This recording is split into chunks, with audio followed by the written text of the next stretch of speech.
내일이 미국의 현충일입니다. 메모리얼 데이라고 하죠. 그래서 미국에서 이 누리는 우리의 이 자유, 그런 말을 합니다. Freedom is not free. 자유는 공짜가 아니다. 누군가 대가를 지불하고 희생했기 때문에 그 자유를 누리게 되는 것이라고. 그래서 이제 미국의 이 자유를 지키기 위해 싸웠던 이제 그 베테랑들을 존중하는 그런 명절입니다. 그런데 그런 국가적인 명절 차원에서만 생각하실 것이 아니라 우리가 참된 자유를 누릴 수 있도록 가장 큰 희생을 바치신 분이 예수 그리스도신 줄로 믿으시기 바랍니다. 하나님의 아들이신 예수님, 죄 없으신 예수님께서 가장 큰 희생을 주심으로 우리가 참된 자유, 죄와 영원한 그 죄의 형벌 저주에서 자유함을 누리고 오늘도 이렇게 하나님 앞에 나와 예배하는 줄로 믿습니다. 그래서 메모럴 데이 위켄드라고 놀러 가는 게 중요한 게 아니라 우리에게 이 영생의 이 참된 자유를 주신 예수님께 나와 예배하는 것입니다. 할렐루야. 아멘. 아멘. 프리즌 펠로우십이라고 수감자 선교회를 창설하신 우리 척 콜슨이라는 인물이 있습니다. 그전에도 제가 설교 시간에 언급한 적이 있는데요, 닉슨 대통령 시절에 백악관의 법률 특별보좌관이었다가 워터게이트 사건에 연루가 되어서 실형을 선고받고 감옥 생활을 했던 적이 있습니다. 감옥에 수감되기 얼마 전에 예수를 믿게 되었고, 그래서 그 다음에 감옥에서 추록한 뒤에는 감옥에 갇혀 있는 수감자들과 그 가족들을 위해서 그리스도의 사랑으로 복음을 전하는 수감자 선교회를 세우고 미국만 아니라 전 세계적으로 아주 훌륭한 사역을 감당하셨던 분입니다. 그 척 콜슨의 책 Loving God이라는 책에 우리 그리스도인의 삶에 관한 아주 중요한 통찰이 있습니다. 이 척 콜슨이 감옥에 갇혀 있는 사람들에게 찾아가서 전도 집회, 간증 집회를 하는데 델라웨어 스테이트 프리즌에 가서 이 수많은 죄수들이 이제 모여 있는데 그들에게 자기가 설교할 시간을 기다리며 단상에 올라가 앉아 있는 동안 갑자기 그런 생각이 떠오르더랍니다. 자기 인생을 돌아보니까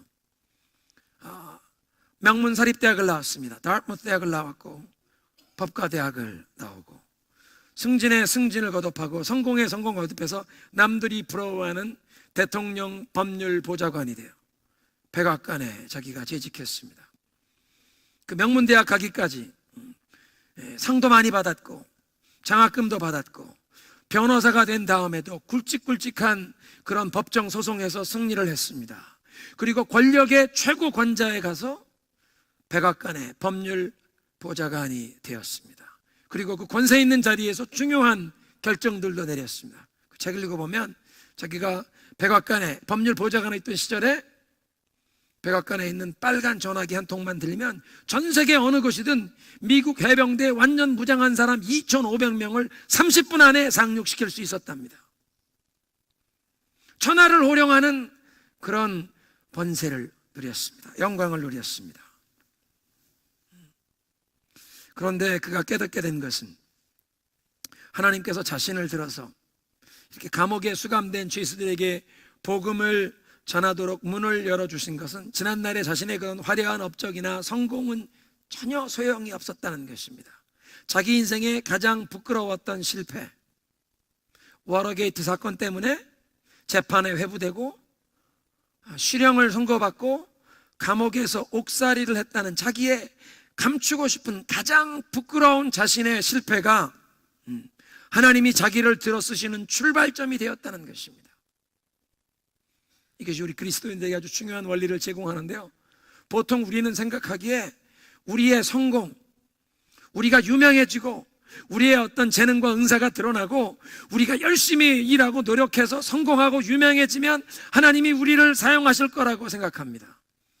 한국에서도 그래서 우리 그리스도인들이 실력을 연마하고 이 높이 올라가야 된다, 이걸 고지론이다, 고지를 점령하고 고지에서 이 복음을 전하는데 쓰임받아야 된다는 고지론을 얘기하시는 분들이 있습니다. 그런데 척 콜슨이 얘기하는 것은 하나님이 원하시는 것이 우리의 이 성공이 아니라 우리의 성공, 내가 자랑하고 싶었던 것들이 다 무너질 때 사람은 온전히 하나님의 은혜만을 의지하게 된다는 것입니다. 그리고 그럴 때 하나님이 우리를 들어 쓰신다는 것입니다. 지금까지 우리는 창세기 여러 장을 통해서 하나님께서 죄에 찌든, 죄에 잠든 요셉의 형들의 영혼을 깨우시는 것을 보았습니다. 22년 전에 저들은 동생을 노예로 외국에 팔아버렸습니다. 그리고 그 긴 세월을 이 비밀을 숨긴 채 살아왔습니다. 아버지를 속였고 가족 식구들에게도 속여왔습니다. 그런데 하나님은 다 알고 계셨습니다. 이 세상 어떤 비밀도 하나님 앞에 감출 수가 없는 것입니다. 하나님은 다 알고 계십니다. 그래서 하나님께서는 저들의 감추어둔 그 죄악이 드러나도록, 그래서 저들이 회개하고 저들의 삶에, 저들의 영혼이 회복되는 은혜를 경험하길 원하셨습니다. 그래서 하나님께서 여러 단계를 거치게 하십니다. 그리고 저들이 회개하고 정말 하나님의 그 은혜의 보좌 앞에 바짝 엎드리는 사건이 오늘 이 본문의 사건에서 일어나는 것입니다. 창세기 44장의 이 내용을 우리가 실감 있게 이해하려면 이제 애굽에 가서, 두 번째 애굽에 가서 양식을 얻어가지고 이제 고향으로 돌아가는, 이 총리의 집을 떠나는 그 요셉의 형들의 입장이 되어서 오늘 본문의 상황을 보아야 합니다. 이 형들이 두 번째로 양식을 구하기 위해서 애굽에 찾아갈 때 저들의 마음에는 두려움과 불안함이 있었습니다. 왜냐하면 첫 번째 애굽을 찾아갔을 때 애굽의 총리가 저들을 의심하면서 간첩이라고 막 몰아세우지 않았습니까? 그래서 저들이 우리는 정직한 사람이라고 얘기하는데도 그 말을 믿지 않고, 그러면 증명해라. 그리고 자기들의 형제 중에 하나 시므온을 인질로 잡아서 감옥에 가두고 너희 9명은 그럼 돌아가서 막내 동생을 데리고 와라. 저들에게 요구했습니다. 그래서 이제 두 번째 막내 동생을 데리고 애굽에 내려가고 있지만 이 총리가 우리의 말을 믿어줄까? 시므온을 감옥에서 석방시켜줄 것인가? 마음속에 이 두려움이, 불안함이 있었다는 것입니다. 그런데 막상 애굽에 도착해 보니 그들의 두려움을 다 내려놓을 수가 있었습니다. 애굽의 총리가 자기들의 말을 이제 믿어주는 것입니다. 막내 동생을 데리고 왔다고 감옥에 갇혀있던 시므온을 석방해 주었습니다. 뿐만 아니라 총리의 집에 자기들을 초청해서 아주 성대한 만찬을 베풀어 주었습니다.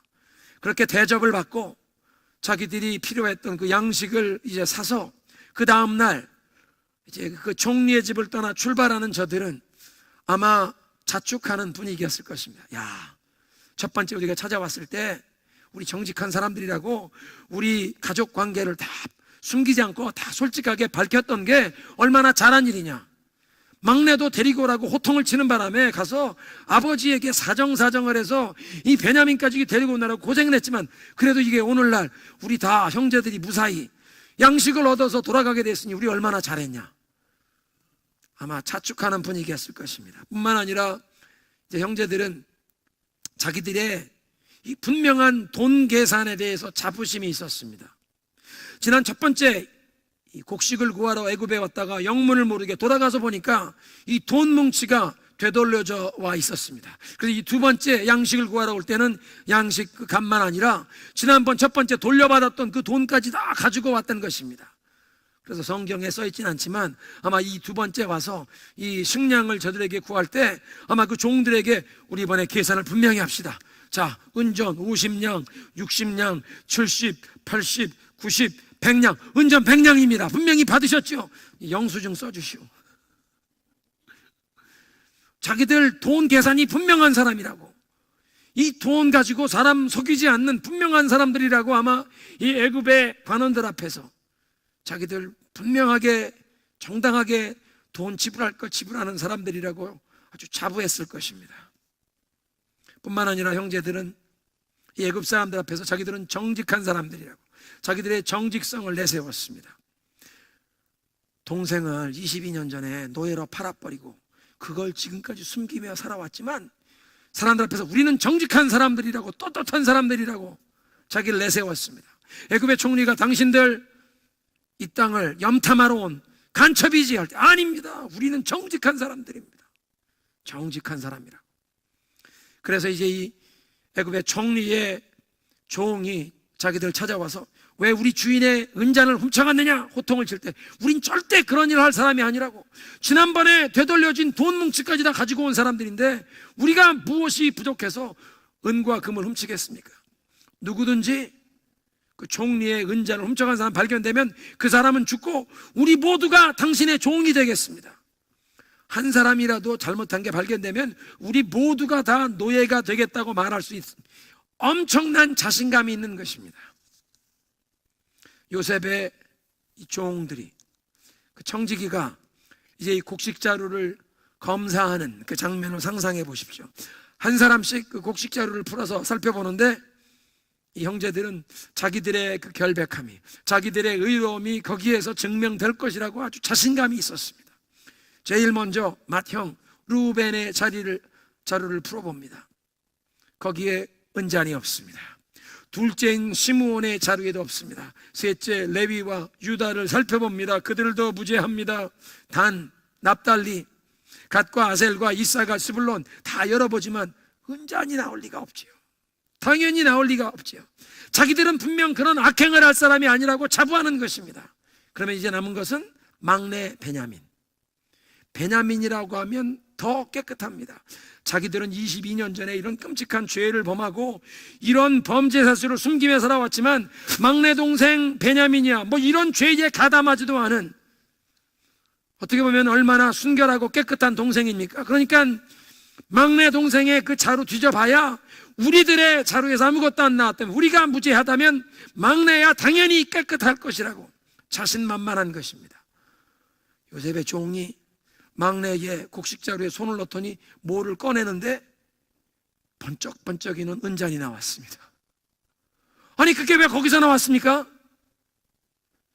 그 이유를 소용이 없습니다. 지금 모든 이 군인들이 함께 출동해서 보고 있는 앞에서 이 총리의 은잔이 누구의 곡식자루에서 나왔습니까? 누구의? 베냐민의 곡식자루에서.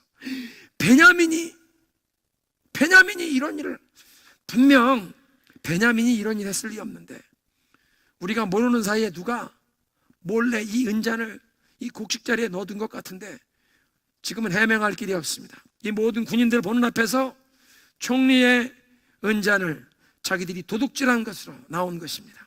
옷을 다 찢고 다시 그 도성으로 돌아와서 총리의 집안으로 돌아가 총리 앞에 엎드렸습니다. 그렇게 돌아가면서 형들은 자기들은 이 은잔을 훔친 것 아니지만 사실은 이 은잔을 훔쳐갔다는 그것보다 더 악한 죄를, 그 범죄를 자기들은 숨기고 있었고 하나님께서 그 범죄를 들추어내고 계신다는 것을, 지금 그 벌을, 그 죄에 대해서 벌 주고 계시다는 것을 알고 있었습니다. 이런 깨달음이 오늘 본문에 기록되어 있습니다.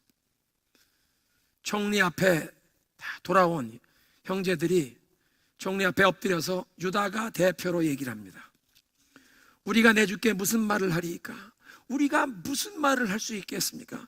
어떻게 우리의 이 정직함을, 결백함을 증명할 수 있겠습니까? 그런데 하나님이 우리의 죄를 다 밝혀내셨사오니 우리 모두가 당신의 종이 되겠나이다. 여러분 이 말을 잘 들어보십시오. 우리가 어떻게 우리의 이 정직함을, 결백함을 증명하겠습니까? 그런데 하나님이 우리의 죄를 다 들춰내셨습니다. 아니 우리가 정직하다, 결백하다는 말과 하나님이 우리 죄를 들춰냈다, 아니 죄를 들춰냈다, 죄가 있다면 어떻게 정직하다는 말을 합니까? 어떻게 결백하다는 말을 합니까? 형들이 하는 말은 이것입니다. 총리의 은잔 도난 사고에 대해서 우리는 책임이 없습니다. 은잔을 훔쳤다는 것에 대해서 우리는 결백하지만 그러나 그것 말고 그거보다 더 악한 죄를 우리가 숨기고 있었는데 하나님이 그 죄를 다 들춰내고 계십니다. 우린 죄인입니다. 20년간 숨겨왔던 죄를, 동생을 노예로 팔았던 그 죄를 하나님이 이제 들춰내신다는 것을 고백하는 것입니다. 예수님의 공로로 우리가 죄사함을 받고 하나님 앞에 구원을 얻으려면 우리에게도 이 요셉의 형들이 경험했던 이런 경험이 필요합니다. 하나님께서 우리의 이 양심, 우리의 어두워진, 죄로 어두워진 영혼에 진리의 빛을 비치게 하시고 이 복음으로 깨우쳐 주시지 않으면, 성령께서 우리의 죄를 깨우쳐 주시지 않으면 우리 사람들은 은잔이 발견되기 전에 우리는 정직한 사람이라고, 우리는 결백하다고 자신 있게 얘기했던 요셉의 형들처럼 살아갑니다.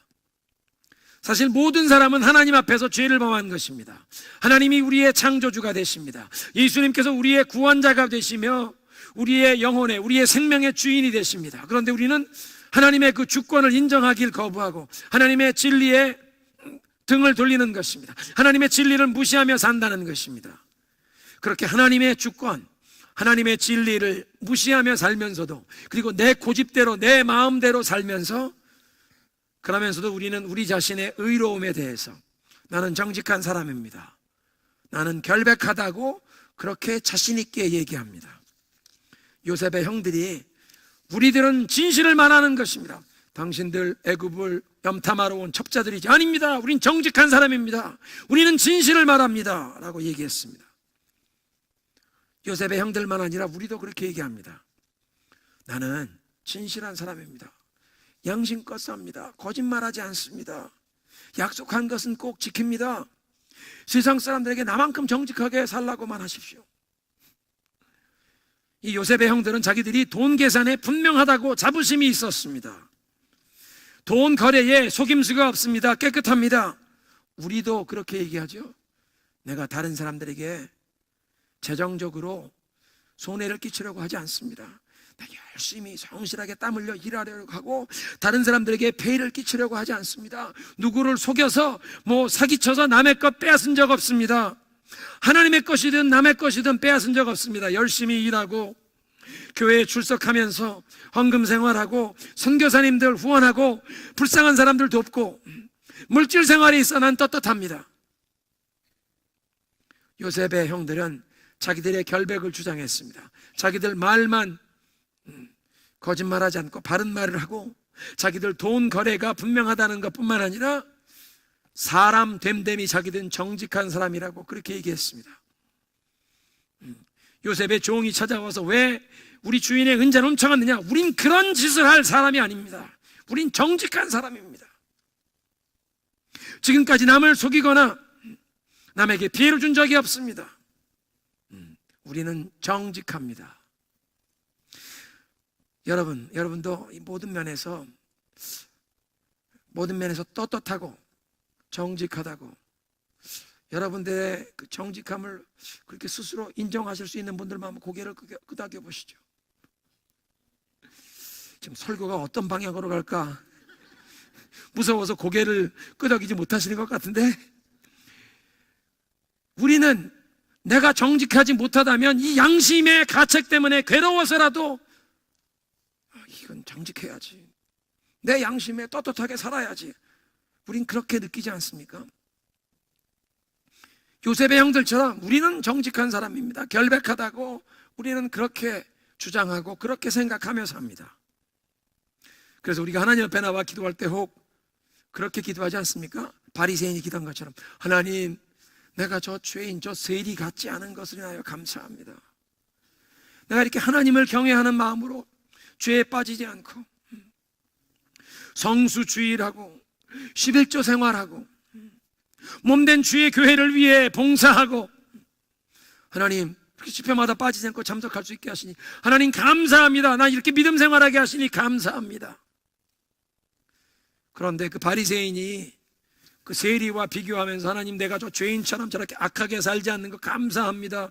그런 마음으로 우리도 하나님 앞에 우리 자신의 이 의로움, 떳떳함, 이런 것 내놓으며 기도하는 것이 하나님 앞에 교만 죄를 범하고 있다는 사실을 아십니까? 뿐만 아니라 우리 자신의 이 정직함, 우리 자신의 이 의로움을 다 내려놓고 온전히 예수님의 십자가만 붙잡지 아니하면, 아무리 우리가 교회에 열심히 봉사하고 많은 사람을 도와주는 것 같아도 우리가 죄사함을 받고 하나님 앞에 구원을 얻지 못한다고 성경은 가르치십니다. F.B. 마이어 목사님께서 본문을 주의한 내용을 보면, 요셉의 형제들 중에서 가장 깨끗하게 죄에 물들지 않았던 베냐민도 자신의 그 의로움이나 자기가 자신감 있게 자부하는 자신의 그 결백, 이 모든 것이 다 깨어지는, 그걸 다 내려놓는 경험이 필요했다는 것입니다. 왜냐하면 그 어떤 의인이라도 하나님 앞에서 나 자신의 정직함, 의로움, 이런 것을 철저하게 하나님 앞에서는 다 내버려야 한다는 것입니다. 그런 예화가 있는데요, 한 번은 한 부흥사 목사님이 스코틀랜드의 한 마을에 집회를 하러 가셔서 그 지역에서 가장 경건한 여인이라고 존경을 받는 한 여성도와 상담을 하게 되었습니다. 이 부흥사 목사님께서 이 여성도에게 당신도 그리스도만 온전히 의지해야 합니다, 이 권면을 합니다. 얼마 동안 계속 복음의 교리를 설명하면서 권면하자 이 성도가 눈물을 글썽이며 목사님에게 얘기합니다. 목사님, 제가 지금까지 주일 예배에 빠진 적이 없습니다. 매일매일 성경을 꼭 읽었습니다. 기도도 많이 했습니다. 불우한 이웃들을, 가난한 사람들 많이 돕고 선행을 많이 했습니다. 내가 아는 한 최선을 다해 하나님 앞에서 바르게 살려고 노력해 왔습니다. 그런데 지금 목사님 말씀 들어보니까 나의 모든 선행이 내 구원에 아무런 보탬이 되지 않는다는 뜻입니까? 이 목사님이 말씀을 하십니다. 성도님, 내가 하나님 앞에 경건하게 살면서 선행, 쌓아온 선행, 이것을 의지할 것인지, 아니면 하나님께서 예수 그리스도 안에서 우리에게 주시는 그 십자가의 은총, 하나님의 자비를 의지할 것인지, 양자택일해야지 이 두 가지를 다 붙잡을 수는 없습니다. 하나님 앞에서 내가 바르게 살려고 이 선행한 것, 이걸 붙잡든지, 아니면 하나님께서 예수 그리스도 십자가를 통해 우리에게 주시는 이 은혜를 붙잡든지, 둘 중에 하나만 붙잡는 것이지 이 두 개를 다 소유할 수는 없습니다. 내가 지금까지 바르게 살고 옳게 살고 의롭게 살려고 선행을 쌓아온 것, 이거 다 내려놓고 예수님의 십자가를 붙잡겠다고 하면 그리스도의 의가 당신의 소유가 되지만, 내가 지금까지 하나님 앞에 부끄럽지 않게 살려고 기도 생활하고 말씀 보고 많은 사람도 도왔던 이 모든 선행, 이것 붙잡고 있는 한 예수님의 십자가의 의는 당신 것이 될 수가 없습니다. 이 말을 들은 여성도의 얼굴에 충격의 빛이 역력했습니다. 두 손에 얼굴을 묶고는 고민을 하는 것입니다. 아니, 베냐민이 범죄자라니, 베냐민의 자루에서 은잔이 나오는 것입니다. 지금 이 여성도가 그 자리에서 침묵을 하고 마음속에 일어나는 그 갈등 속에 영적인 씨름이 지금 그 마음속에 일어나는 것이 분명합니다. 얼마 시간이 지나자 이 여성도가 하늘을 향해 손을 들고 외칩니다. 하나님, 이 모든 선행이 다 무용지물이었다는 겁니까? 그리고 또 얼마의 시간이 흐르자 이 여성도가 그 자리에 무릎을 꿇고 온전히 예수님만 의지한다고 그 입술로 고백하며 구원에 이른 줄로 믿으시기 바랍니다. 할렐루야. 베냐민의 곡식 자루에서 은잔이 발견되어야 베냐민도, 형들이 보기에 얘는 죄가 없다고 생각해왔던 베냐민도 자기 자루에서 은잔이 나와야 예수님의 십자가 앞에 무릎을 꿇게 되는 것입니다. 자기의 의의를 내려놓아야 예수님의 십자가의 의의를 옷 입혀주십니다. 한번 따라하겠습니다. 자기의 의의를 내려놓아야 예수님의 의의를 덧입혀주신다.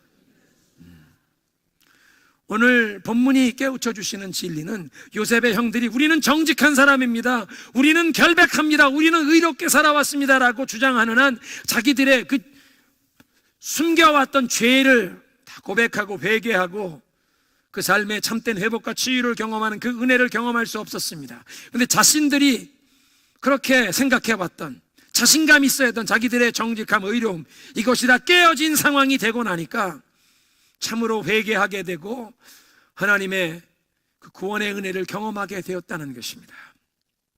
어떻게 그것을 할 수 있습니까?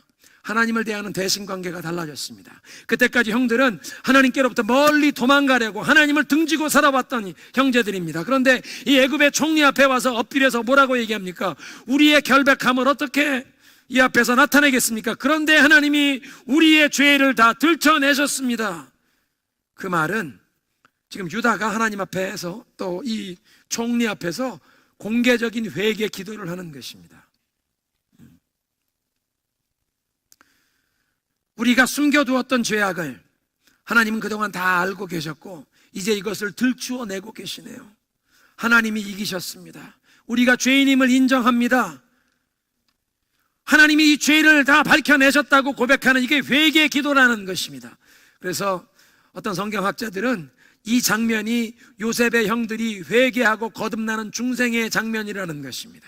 이 전까지는 야곱의 아들들이었고 여호와의 이름을 많이 들어왔지만 동생을 노예로 팔고도 양심의 가책도 안 느끼며 22년 동안 이 죄를 감추며 살아왔는데 이제 하나님이 우리의 죄를 다 들춰내셨습니다. 항복합니다. 공개적인 회개입니다. 그리고 이렇게 하나님께서 저들의 죄에 잠든 영혼을 깨우셔서 회개하면서 삶이 완전히 바뀌는데 대인 관계까지도 바뀌는 것입니다. 베냐민의 자루에서 은잔이 나올 때 형들은 어떻게 행동할 것인가? 요셉이 궁금했던 것은 바로 그것이었습니다. 22년 전에 동생을 시기하고 미워하면서 노예로 팔아치웠는데 형들이 이제 지금까지 나에게 와서 막 3일 동안 감옥에 갇히기도 하고 애굽의 총리가 윽박지르는 이런 막 고통을 통해서 이 형들이 좀 영혼이 깨어났나? 정말 변화받았나? 우리가 그 동생 때문에 지금 죄를 받는구나, 자기들끼리 이런 말을 하고 그랬는데 정말 형들이 죄를 뉘우치며 이 양심이, 마음이 변화되었나? 동생을 어떻게 대할까 보기 원했던 것입니다. 요셉의 종이 얘기하죠. 누구든지 그 자루에서 은잔이 발견되면 그 사람은 내 종이 되고 너희들은 그냥 돌아갈 수 있다. 그런데 은잔이 발견되었을 때 그럼 형들은 막내 베냐민을 버려두고 자기들만 그러면 간신히 우린 구사일땡 살아났다고 또 고향집으로 돌아갈 것인가? 그 22년 전에 동생 요셉을 팔아놓고 아버지에게 가서 무슨 거짓말을 했는지 모르지만 이번에 또 막내 동생은 노예로 붙잡혀가도록 두고 자기들만 도망칠 것인가? 요셉은 그걸 보기를 원했습니다. 그런데 하나님의 은혜의 손길로 저들의 영혼을 깨우셨기에 동생 자루에서 은잔이 나왔는데 형들로 다 옷을 찢고 이 비통함, 슬픔, 이 충격 가운데 다 종리에게 돌아와서 우리가 다 당신의 종이 되겠습니다. 그렇게 말하는 이 요셉의 형들의 마음은 그 은잔이 베냐민 자루가 아니라 내 자루에서 나왔으면 좋을걸. 내가 노예로 붙잡혀도 우리 동생 베냐민은 좀 아버님 계시는 고향으로 무사히 돌아갈 수 있었으면 좋겠다. 동생이 미워서 동생을 팔아치웠던 형들이 이제는 이 동생은 살더라도 나를 도리어 노예로 삼으시오. 우리 동생은 좀 살려주시오. 모든 형들이 그런 마음으로 나오지 않습니까? 어떻게 이렇게 변화가 되었습니까? 그들의 영혼이 참된 회개를 통해 변화가 된 것입니다. 이제 동생을 살리기 위해서 내가 노예가 되겠다고 나서는 사람들로 변화가 된 것입니다. 유다가 누구입니까? 22년 전에 동생을 노예로 팔자고 제안을 했던 사람이 이제는 형제들 대표로 나서서 나를 종으로 삼으시고 노예로 삼으시고 우리 동생은 좀 보내주십시오. 오늘 말씀을 마무리하면서 우리 본문이 주시는 두 가지 교훈을 정리합니다.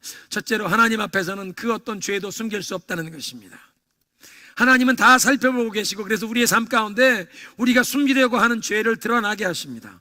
대부분 우리 살아있는 동안 그 죄를 드러나게 하시고 회개하게 하시고 바로잡게 하시는데 살아있는 동안 이 생에서 그 죄가 드러나지 않는다고 할지라도 저 생에 가선 반드시 죄가 다 드러난다는 것입니다. 그래서 민수기 32장에 하나님 말씀하시죠. 너희 죄가 반드시 너희를 찾아낼 줄을 알라. 너희 죄가 너희를 찾아낸다. 모든 사람 마음속에 감추어진 비밀이 다 드러나게 된다는 것입니다. 어두움 속에 감춰진 것이 다 빛으로 드러날 것이라고 말씀하십니다. 사랑하는 성도 여러분, 그런 사실 앞에서 우리의 모든 부끄러운 죄, 예수 그리스도께서 채찍에 맞으시고 손과 발에 굵은 못 박히시고 머리에 가시멜리관 쓰셔서 또 옆구리에 창 찔리시면서 그 피와 물을 다 쏟아주신 그것으로 우리의 이 모든 죄, 우리의 모든 부끄러움을 가리우는 것 외에는 다른 길이 없는 줄로 믿습니다. 그러니까 예수님의 십자가에 찢기신 그 몸이 우리의 도피성입니다. 예수님의 십자가가 우리의 피난처입니다. 두 번째로, 우리의 이 세상에서 이루는 업적이나 성공이 중요한 것이 아니라 하나님께서 당신의 그 풍성하신 자비와 은혜 가운데 우리의 삶을 통해 이루실 일, 그게 더 중요하다는 것입니다. 오늘 메시지를 시작하면 제가 척 콜슨에 대한 이야기를 했습니다. 자기가 명문대학 졸업하고 변호사가 되고 그 사회에서 성공하고 백악관의 미국 대통령의 법률 보좌관이 되었던, 권세를 휘두르던 그 성공이 아니라 자기 자신의 인생의 가장 부끄러운 실패를 하나님이 들어 쓰시는 그 발판이 되었다는 그런 말씀. 내 자랑거리, 내가 어떤 것을 붙잡고 스스로 내세우길 원하는 그런 것들, 이게 하나님 앞에 다 부질없는 것임을 이제 인정해야겠습니다. 우리의 자랑거리, 내가 스스로 믿고 의지하고 사람들 앞에 자신감 있어 하는 것, 그런 걸 다 내려놓아야 하나님이 우리를 사용하실 수 있는 줄로 믿습니다. 하나님께서는 우리의 성공을 원하시는 것이 아니라 우리 자신을 원하십니다. 우리의 마음을 원하십니다. 우리의 믿음을 원하십니다. 우리의 어떤 업적을 원하시는 것이 아니라 우리의 순종을 원하시는 줄로 믿으시기 바랍니다. 그래서 하나님의 나라는 파라독스가 있습니다. 십자가라는 패배를 통해서 예수님이 영원한 승리를 이루셨습니다. 예수님 말씀하십니다. 얻고자 하는 자는 잃어버릴 것이다. 나를 위해서 버리면 얻느니라. 우리의 생명, 우리의 자아를 십자가에 못 박고 내려놓으면, 죽으면 예수 그리스도의 영원한 생명이 우리에게 임하는 줄로 믿습니다. 패배를 통해 승리를 얻게 하십니다. 우리의 깨어짐 가운데 예수님의 치유하시는 역사가 임하는 줄로 믿습니다. 우리가 자신감 있어 하던 우리의 의로움, 우리의 떳떳함, 자랑하던 이것이 다 깨어져야 그리스도 예수 안에 있는 참된 치유와 예수 그리스도의 그 영원한 생명이 우리에게 임하는 줄로 믿습니다. 하나님, 우리에게 이런 깨어짐을 허락하옵소서. 이런 자아의 죽음을 우리에게 허락하여 주옵소서. 자기를 버리고 부인하는 자에게 구원을 주시고, 패배를 통해 승리를 주시고, 우리의 죽음을 통해 예수 그리스도의 영생이 우리에게 풍성하게 흘러가게 하여 주옵소서.